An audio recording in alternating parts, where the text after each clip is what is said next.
Welcome. As humans, we are wired to avoid conflict. In fact, we go to great lengths to not talk about those things that are not working and develop complex workarounds rather than address the issue. Years ago, when I wanted to have a robust conversation or say something that was not all dressed up and pretty, I would agonize over it, arguing with myself. And when my frustration was at its highest, I'd blurt it out, like Vesuvius erupting. None of you've ever done anything like that, have you? Nah.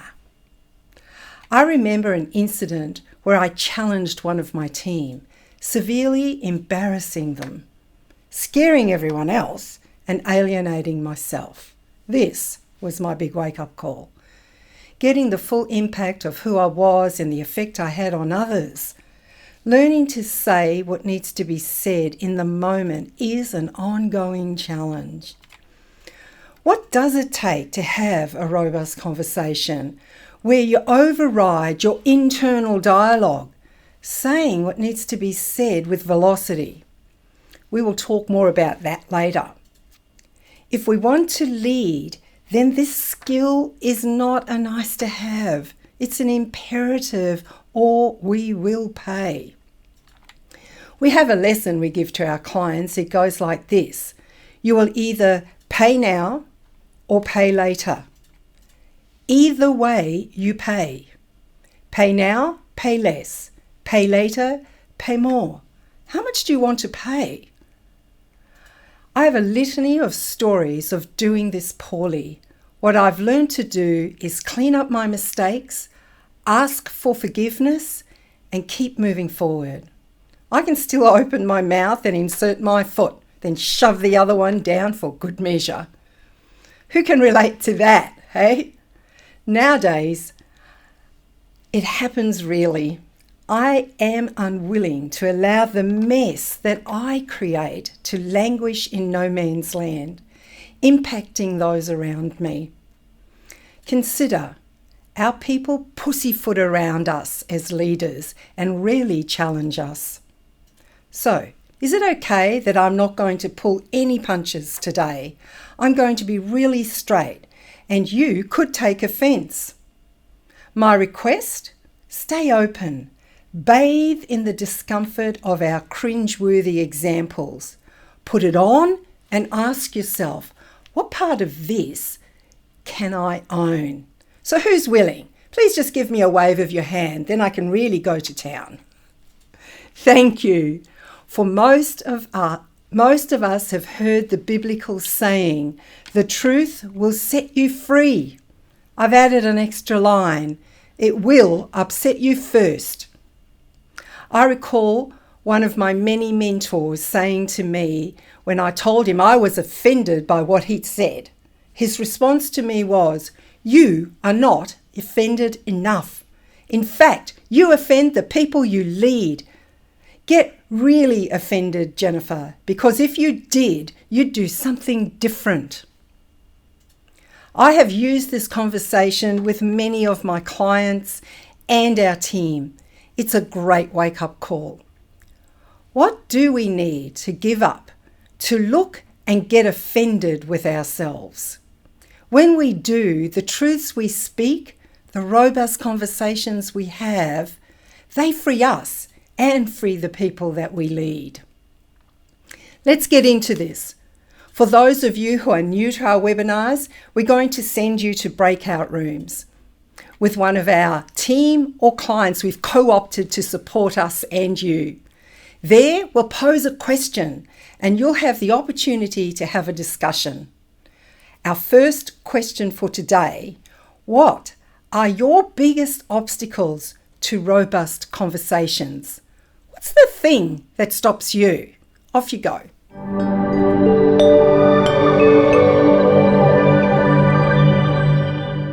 Welcome back.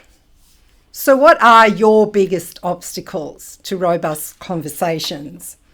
Before we go into the obstacles that stop us from having robust conversations, let's distinguish the difference between a robust and a difficult conversation.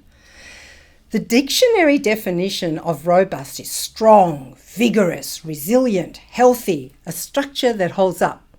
Therefore, a robust conversation is strong and healthy and holds up over time.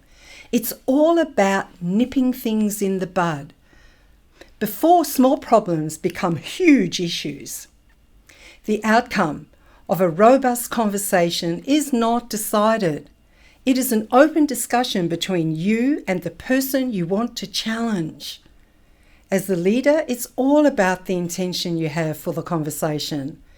The intention decides what you say and how you work it out and move forward. As leaders, we create the environment for the robust conversation to happen in real time. It is the nip in the bud. Don't wait and save all the negativity and feedback for the annual or quarterly performance reviews. The difficult conversation happens because you didn't have the robust conversation when it was needed, letting the situation fester until the molehill becomes a mountain. Now the outcome is decided. The conversation is directive and sometimes having severe consequences. It could even be dismissal. Here the outcome is set by you, the leader. Given that we have discussed robust and difficult, what are the obstacles you came up with in your breakout room? We believe our biggest obstacle is fear. Who had that one?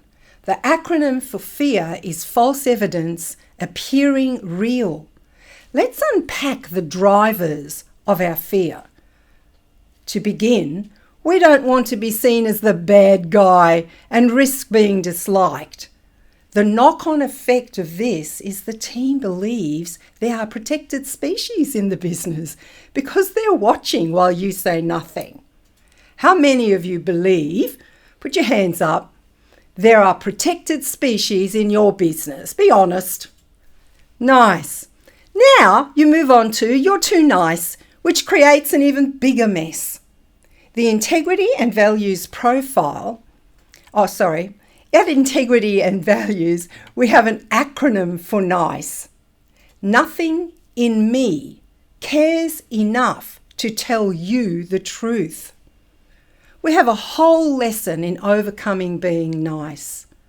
In short, just know you think you're protecting their feelings, when in fact, the only person you are protecting is yourself from the discomfort of leading. You are running a protection agency and you're the main protagonist. Part of our fear is people will discover we're frauds. Who suffers from the imposter syndrome? Come on, hands up. We ask ourselves questions like, how did I end up here? These people are smarter than me. These questions just drive us down the rabbit hole. Celebrate in them being smarter than you. It frees you up to be doing your job, which you're supposed to be doing. And that's leading. Or are we waiting for them to say something? Or are we telling ourselves, well, it won't make any difference? That's a cop-out, which leads us to justify the huge avoidance tactics that we create. All of this is so we don't have to deal with the pushback. Meanwhile, we hide behind closed doors, proclaiming about being really busy. This is the setup so no one can approach us. Our tactic for self-preservation, which is driven by our internal fight and fears. If you didn't know the person you fight with the most is yourself, you don't need enemies. You've got you. You're punch drunk in there. It's that conversation you have with yourself when you're by yourself about yourself, and it is really good.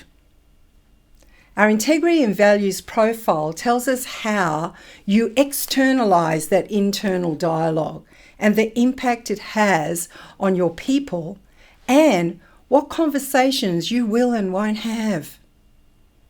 If you're still in doubt about this, go and talk to your HR director and ask them how many messes they are cleaning up for the executives and managers in your business, all because they didn't deal with the obstacles preventing them from saying what needed to be said when it needed to be said. The mountain gets bigger, and the next thing you know, you're managing performance improvement programs. We measure your capacity to have those tough conversations in the integrity and values profile, where we know what your gap is, and we can give you the tools for you to close it. Having these conversations empowers your people and gives them choices with the opportunity to opt in or opt out. Make sure you have clear agreements with a timeline, then hold them accountable. This frees you and them. Sounds really easy, doesn't it? So why doesn't it happen? Let's go into our next question and discover what are the behaviours that let you know conflict is present. Off you go, have a chat.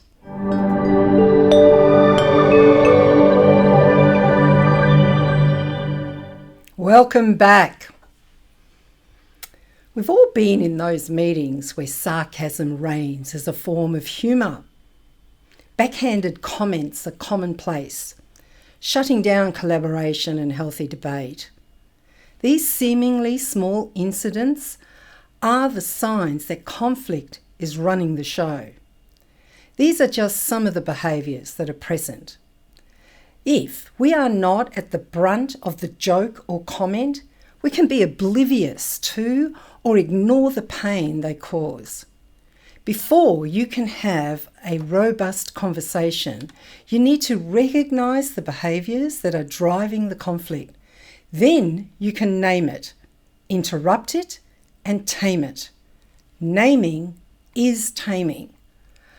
I thought I'd share our conflict model and how to identify and name the destructive behaviours.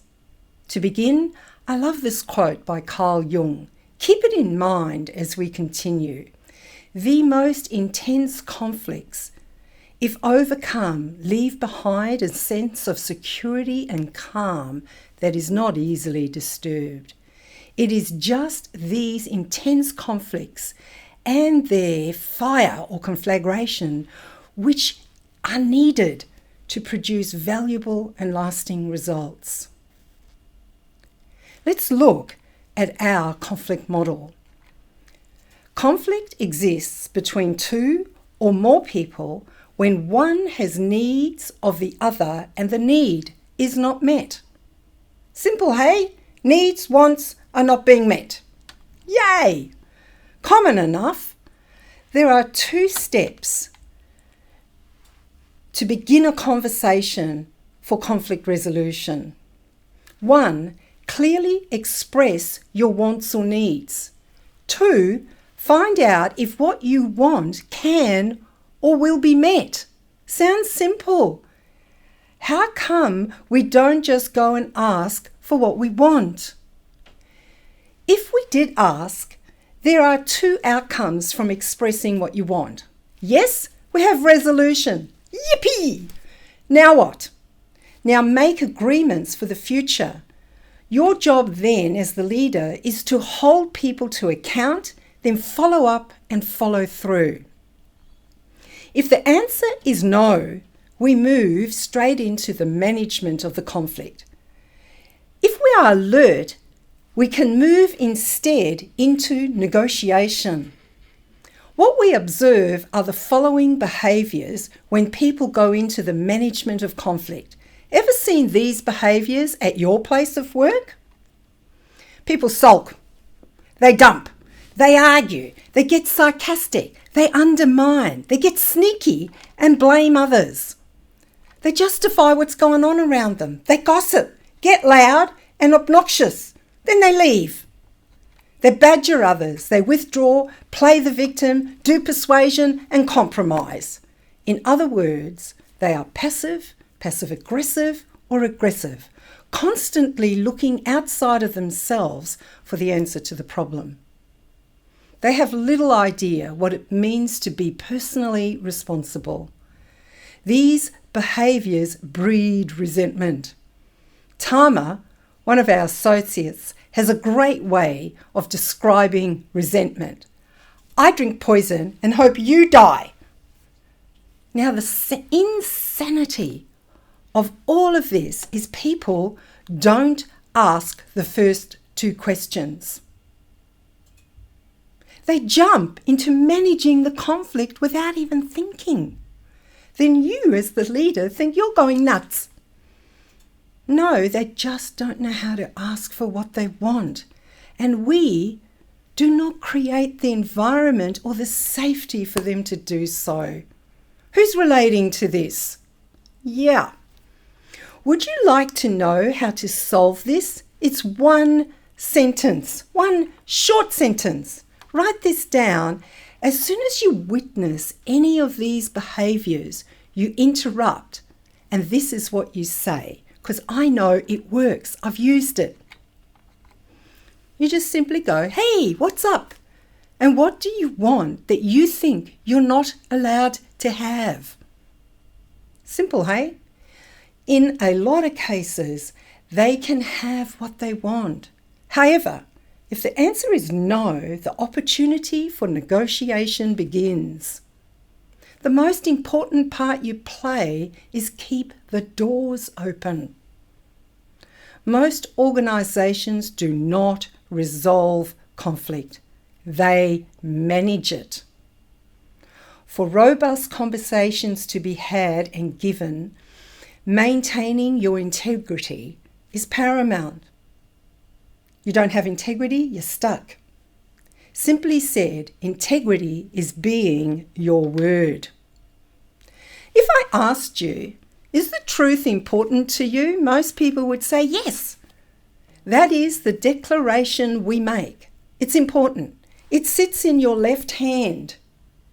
What's in your right hand is what we are actually doing. That is the gap between your declaration and reality. And then we claim we have integrity. No wonder we're stuck.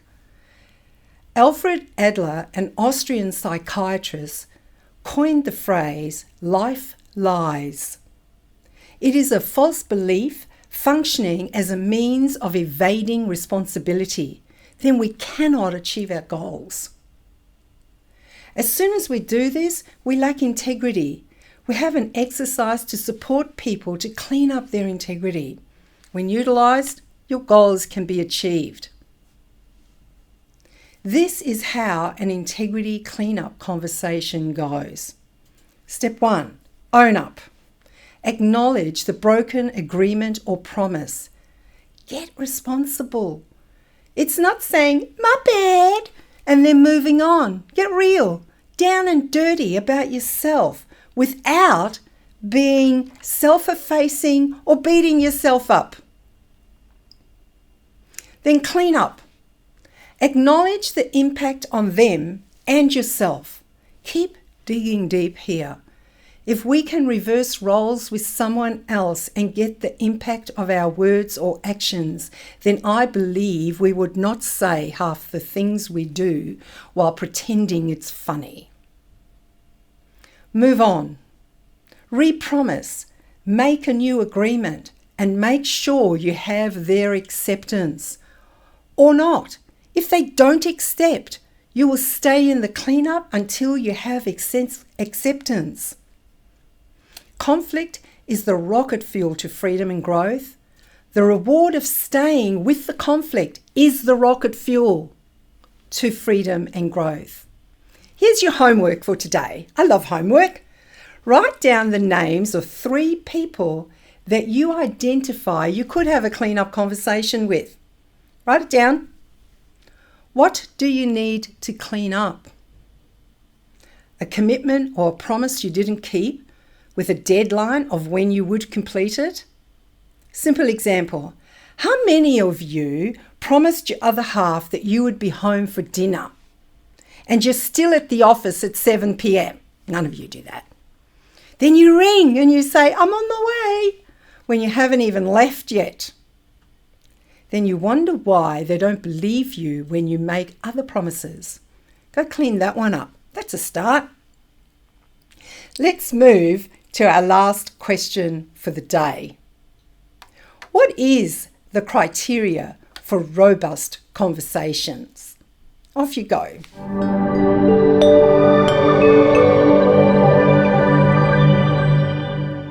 Welcome back.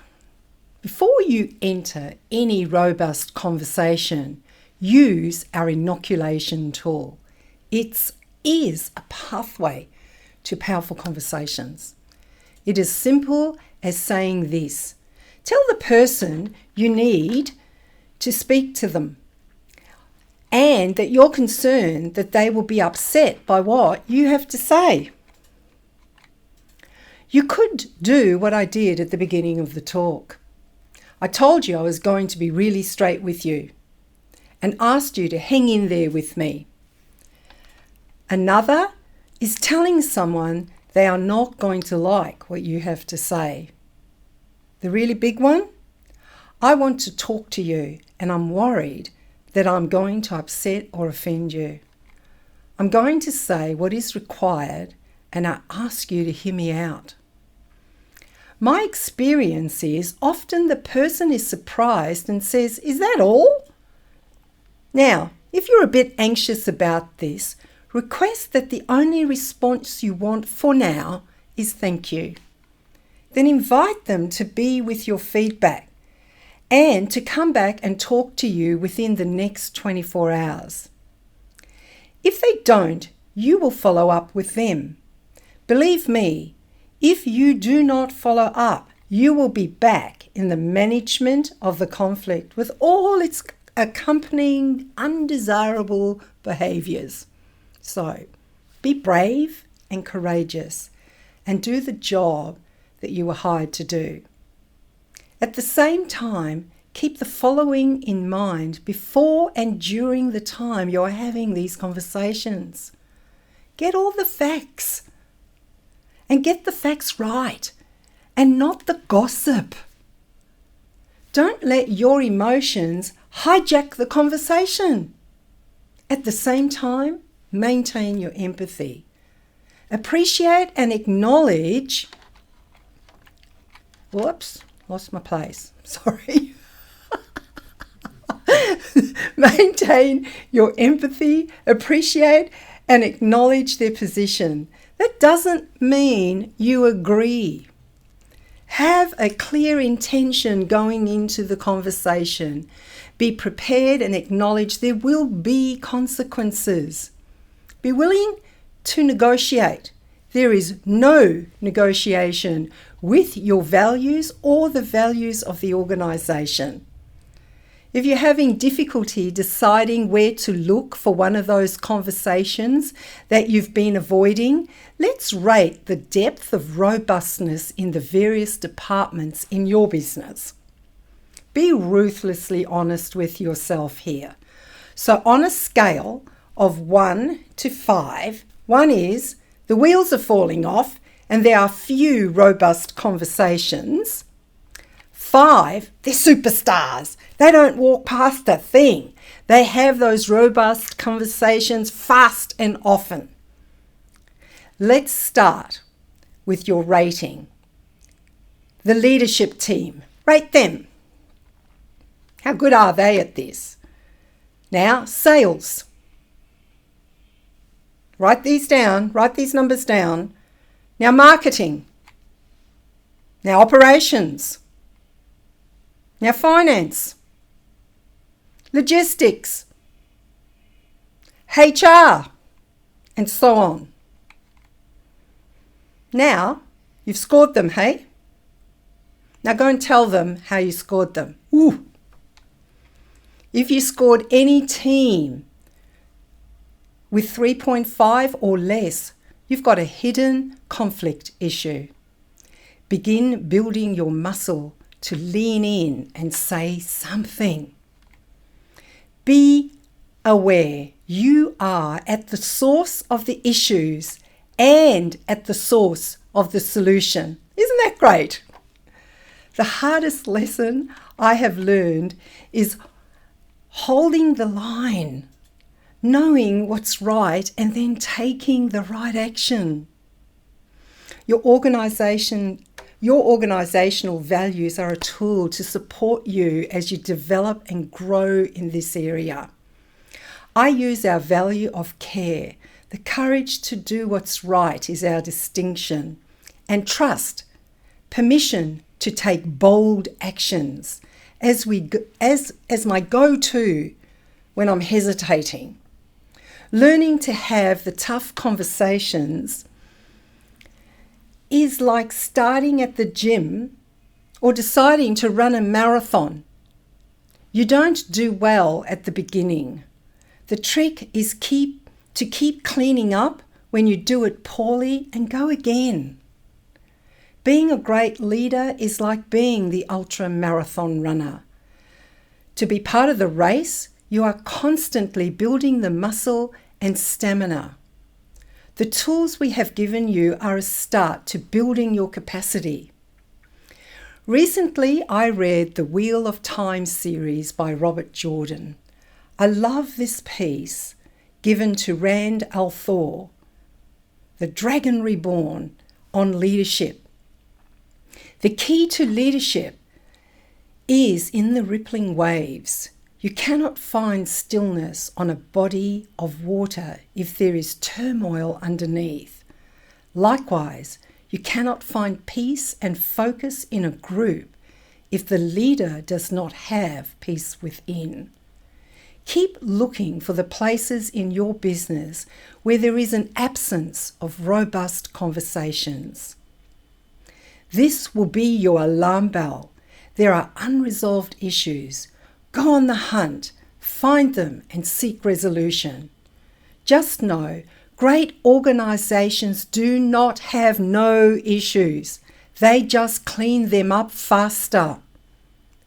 Learning to say what is required when it's required will liberate you and the people you lead.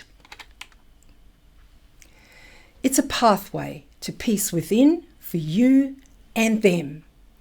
Thank you for being here, and I'll hand you back to Faye.